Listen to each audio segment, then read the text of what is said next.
JKP constable के exam में क्या कांस्टेबल का एग्जाम आपने देखा कि 3 डेट्स पर हुआ, लेकिन अब जितने भी एस्पिरेंट हैं जो उस एग्जाम में बैठे थे उन्होंने ये कहा है कि जम्मू कश्मीर और पुलिस कांस्टेबल एग्जाम की हम बात करते हैं, इसमें धांधली हुई है। क्या जम्मू कश्मीर के बच्चे इसीलिए एग्जाम देते हैं कि वो कोई भी एग्जाम दे और उसमें स्कैम हो जाए? इस बार भी जिस तरह से बात करते हैं, जेकेएसएसबी द्वारा ये एग्जाम कंडक्ट कराया गया है और तमाम एस्पिरेंट ने कहा है कि इस एग्जाम को जो है वो कैंसिल किया जाए, क्योंकि इस एग्जाम में जो है वो छेड़छाड़ पाई गई है। फिलहाल आपने देखा कि ये 3 डेट्स पर एग्जाम हुआ था और साफ तौर पर बच्चों का कहना है जिस बच्चे के पहली शिफ्ट में यानी जो दिसंबर 1 को एग्जाम हुआ था, जिसके वहां पर मार्क्स बहुत ज्यादा कम थे, 10, 12, या आप ये समझे कि वो एलिजिबल नहीं था, फिर अचानक से टेलीकम्युनिकेशन की बात करते हैं, किस तरह से उनके फोटोग्राफी के एग्जाम में जो है वो ज्यादा नंबर आ गए और वो मेरिट का जो है वो हिस्सा बन गए। बात तो बिल्कुल सही है।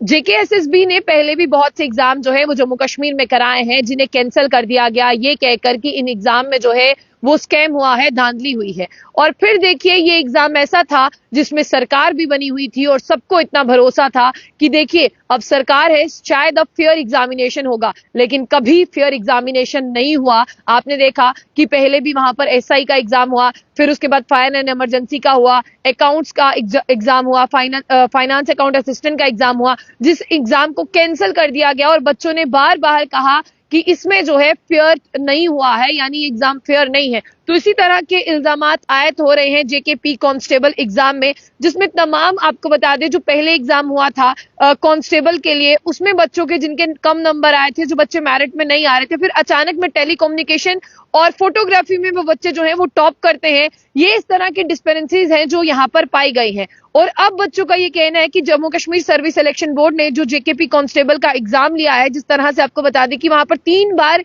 एग्जाम हुए थे, उसमें कुछ इरेगुलरिटीज हैं, कुछ क्वेश्चन जो है वो पारदर्शिता यानी यहाँ पर ट्रांसपेरेंसीज पर जो है वो उठाए गए हैं। और ये एक ही हिसाब की अगर माने तो बहुत बड़ा सीरियस कंसर्न है। लेफ्टिनेंट गवर्नर मनोज सिन्हा से बच्चे जो है वो गुहार लगा रहे हैं, या तो आप इस एग्जाम को कैंसिल करें या तो आप ये देखें कि ये हुआ क्या है। आपने देखा, मैं उस एरिया पे नहीं जाऊंगी, बहुत सारे बच्चों का ये भी कहना है कि एक पर्टिकुलर एरिया से जो है वो बच्चों को फाइनलाइज किया गया है, एक पर्टिकुलर एरिया के बच्चे जो हैं वो ज्यादा तादाद में इसमें हैं। और आप देखिए कि इन बच्चों ने कहा कि ये हमारी पढ़ाई का मजाक है और ये हमारा मजाक उड़ाया गया है। वैसे जम्मू कश्मीर में अगर ये सब होता है ना तो आपको मान लेना चाहिए। आप जितना मर्जी कह दें कि यहाँ पर इस बार जो है वो धांधली नहीं होगी, स्कैम नहीं होगा, लेकिन ये जम्मू कश्मीर है जहां पर ना तो बच्चों की पढ़ाई की कदर की जाती है और ना ही बच्चों में कितनी कैपेबिलिटी है, कितनी एबिलिटी है उसे देखा जाता है। ऐसा नहीं है कि जम्मू कश्मीर के बच्चे पढ़ते लिखते नहीं है, वो भी दिन रात एक करते हैं, लेकिन हमारी यहाँ की सरकार, हमारे यहाँ की जो एडमिनिस्ट्रेशन है,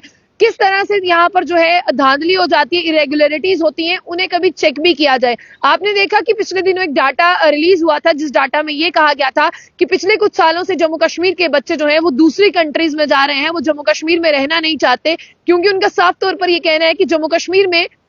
आप जितने मर्जी यहाँ पर मार्क्स लेके आ जाओ, जम्मू कश्मीर में आप जितनी मर्जी पढ़ाई कर लो, आपको यहाँ पर जॉब नसीब नहीं होगी। तो क्या जो बच्चे कहते हैं वो सही है? क्योंकि आपको बता दें कि एक यहाँ पर एस्पिरेंट का जो डेलीगेशन है उसने साफ तौर पर ये इल्जाम लगाए हैं कि टेलीकम्युनिकेशन और फोटोग्राफी में जिन बच्चों ने एक्सेल किया है उनका यहाँ पर जेकेपी का जो पहला एग्जाम हुआ था, जिसमें एग्जीक्यूटिव आर्म और एसडीआरएफ का पेपर हुआ था, उसमें उन बच्चों के जो है वो बिल्कुल 0 मार्क्स थे, पुअर परफॉर्मेंस थी, फिर अचानक से वो टेलीकम्युनिकेशन और फोटोग्राफी में ऊपर कैसे आ गए। उन्होंने ये भी यहाँ पर बताया कि नेगेटिव मार्किंग हुई थी, उन बच्चों के मार्क्स 0-0 तक पहुंच गए थे। और देखिए यहाँ पर उन्होंने कहा कि सबसे बड़ा चैलेंज ये है, आप कहते हैं कि इस एग्जाम में जो है वो धांधली नहीं हो सकती, जेकेएसएसबी ने सीसीटीवी फुटेज लगाए हैं, हर एक कमरे को मॉनिटर किया जा रहा है, हर एक सेंटर की सीसीटीवी फुटेज है, तो ये सीसीटीवी फुटेज जो है वो क्या कर लेती है जब बच्चों को इस तरह से जो है वो एग्जाम होते हैं। और फिलहाल आपको ये भी लेना होगा कि बच्चों ने कहा है कि हमारा मजाक उड़ाया गया है। उन तमाम एस्पिरेंट ने लेफ्टिनेंट गवर्नर मनोज सिन्हा और चीफ मिनिस्टर उमर अब्दुल्ला को ये कहा है कि आप इंटरवीन करें,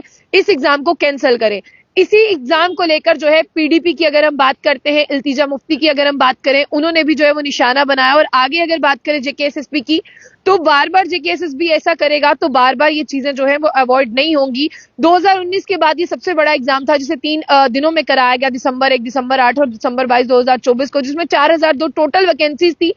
जिसका प्रोसेस था रिटन एग्जाम, फिजिकल टेस्ट और मेडिकल एग्जामिनेशन। लेकिन अभी जो रिटन एग्जाम हुआ है उसी ने पोल खोल के रख दी है। अभी आगे तो जाना बाकी था। जितने भी बच्चे इस खबर को देख रहे हैं ना, वो इस खबर को शेयर जरूर करें और शेयर करने के बाद में टैग भी करें लेफ्टिनेंट गवर्नर मनोज सिन्हा और उमर अब्दुल्ला को। और वो ये भी बताएं कि वो जम्मू कश्मीर, आपको लगता है ना कि हंसी आ रही है, तो हंसी आएगी, क्योंकि सब इंस्पेक्टर के एग्जाम में स्कैम हुआ है, फाइनेंस अकाउंट असिस्टेंट में स्कैम हुआ है, फायर एंड इमरजेंसी में स्कैम हुआ है, और अब कांस्टेबल के एग्जाम में भी ये जो स्कैम पाया गया है, इसे आप किस तरह से देखते हैं? तो जाने से पहले जो बुलेटिन, इसको लाइक और फॉलो करना ना भूलें।